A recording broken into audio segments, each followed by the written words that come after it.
Bonjour à tous les amis, c'est Adrien, j'espère vraiment que vous allez bien, c'est un plaisir de vous retrouver aujourd'hui dans cette nouvelle vidéo. Aujourd'hui en 2020, quand tu veux acheter ton PC gamer, je parle bien sûr de PC gamer fixe type tour, tu as du coup aujourd'hui deux options qui s'offrent à toi. Première option, vous pouvez du coup créer votre propre config gamer pièce par pièce, composant par composant, en cherchant vous-même les composants, en les achetant et du coup en montant vous-même votre propre config gamer. Deuxième option, vous pouvez aussi acheter votre PC gamer déjà monté, configuré, avec une configuration à l'intérieur déjà prête, comme ça vous n'avez pas à vous-même la monter et à vous-même choisir les composants. C'est deux camps qui se battent maintenant depuis des années entre les puristes qui eux s'y connaissent en informatique et qui peuvent créer, acheter leur propre config gamer et du coup monter eux-mêmes leur PC gamer, et de l'autre côté une grande partie de la population gaming qui n'a pas du tout de connaissances ou du moins très peu de connaissances dans ce domaine-là et qui sont carrément incapables de faire eux-mêmes des configurations et encore même de monter eux-mêmes leur PC gamer. C'est pour ça qu'aujourd'hui les constructeurs se sont dit bah écoutez, très bien, nous on va faire des configurations déjà prêtes, montées, assemblées, configurées avec l'OS, comme ça la personne qui s'y connaît pas peut acheter ça et directement le brancher et s'amuser avec. Aujourd'hui, pourquoi je vous parle de ça dans cette vidéo? C'est très simple, j'ai moi-même reçu aujourd'hui un PC gamer déjà tout monté, tout prêt, il n'y a plus qu'à allumer et jouer. C'est donc l'entreprise Micro76 qui m'a envoyé ce PC là. C'est une entreprise qui est basée à Mont-Saint-Aignan, c'est dans le nord de la France. Ils ont là-bas du coup un magasin physique dans lequel vous pouvez vous rendre pour acheter d'une part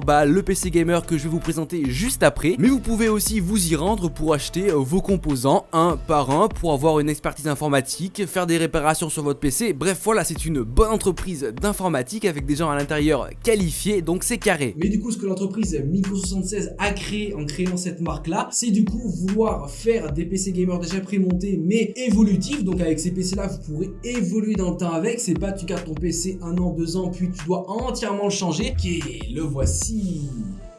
Bon, je vais lui enlever sa vitre, comme ça moi vous pourrez voir ce qu'il y a à l'intérieur, puis aussi on l'allumera, ça sera plus sympathique. Donc comme je vous disais, la gamme de PC Lens, les PC gamers évolutifs, a été créée par l'entreprise Micro76. Là aujourd'hui j'ai avec moi la version G2, le Lens G2, qui est l'un des PC les moins chers et avec la configuration les moins puissantes. Vous avez bien sûr d'autres déclinaisons de ce PC gamer là, avec des configurations bien plus puissantes, mais aussi à des prix bien plus importants. Au niveau composants, il embarque un processeur de chez AMD, un Ryzen 3 3100. Concernant la RAM, il dispose de une seule barrette de 16 Go de RAM cadencée à 3000 MHz. Vous pourrez bien sûr la faire évoluer sur du 2 x 16 Go, donc 32 Go de RAM au total, dès lors que vous aurez un peu plus de budget. En termes de stockage, vous avez un combo SSD HDD, tout d'abord un SSD format M2 de 250 Go, ainsi qu'un HDD classique de 1 Tera. Au niveau carte graphique, vu qu'on est sur un PC entrée de gamme, on a bien sûr une carte graphique entrée de gamme. Du coup, on est sur une GTX 1650 4 Go de chez MSI. Il y a aussi à l'intérieur une carte Wi-Fi directement intégrée au PC, ça c'est cool si tu peux pas tirer un câble entre ta box et ton PC gamer. Bien sûr, une licence Windows 10 est déjà inclus dans le PC gamer, donc du coup tu n'as pas à l'acheter toi-même. Et enfin, le tout est dans un très joli boîtier de la marque Antec avec un peu de LED RGB sur la face avant, ça c'est cool. En plus de ça, l'avantage d'acheter un PC déjà monté, prêt à l'emploi, c'est que de 1, t'as pas de casser la tête, et que 2, vu que c'est réalisé et monté par une entreprise spécialisée et des gens spécialisés de chez Micro76, le câble management à l'intérieur est parfait. Ok, du coup ce Lens G2 coûte 749 € chez Boulanger à l'heure actuelle où je tourne cette vidéo, et comme je vous l'ai dit, le Lens G2 est le PC le moins cher de la gamme des Lens, et bien sûr c'est le PC le plus entrée de gamme. Bon, trêve de blabla, je pense que j'en ai assez parlé de ce Lens G2, vous aurez du coup le lien en description. On va tout de suite aller de l'autre côté sur le PC pour faire tourner quelques jeux dessus, histoire que vous puissiez voir que même avec un PC gamer comme ça, on peut faire tourner pas mal de jeux, même je dirais la plupart des jeux du moment. On se retrouve tout de suite maintenant de l'autre côté.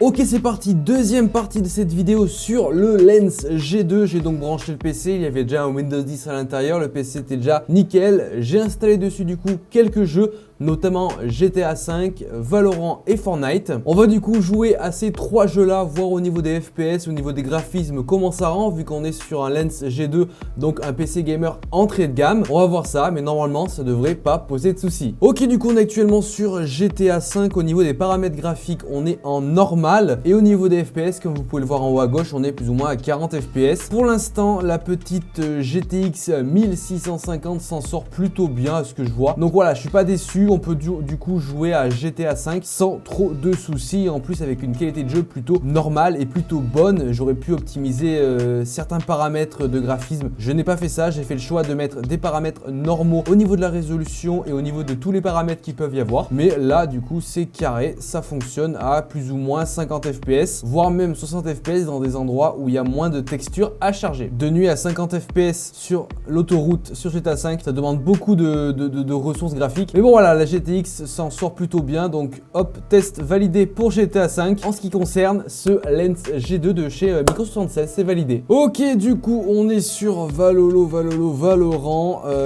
bon bah, c'est plutôt pas mal, là on est à 150 fps, quasiment 160, voilà, on oscille dans ces eaux là. En général Valorant il tourne très bien sur les PC et même avec une GTX 1650, il n'y a vraiment aucun problème sur ce PC là.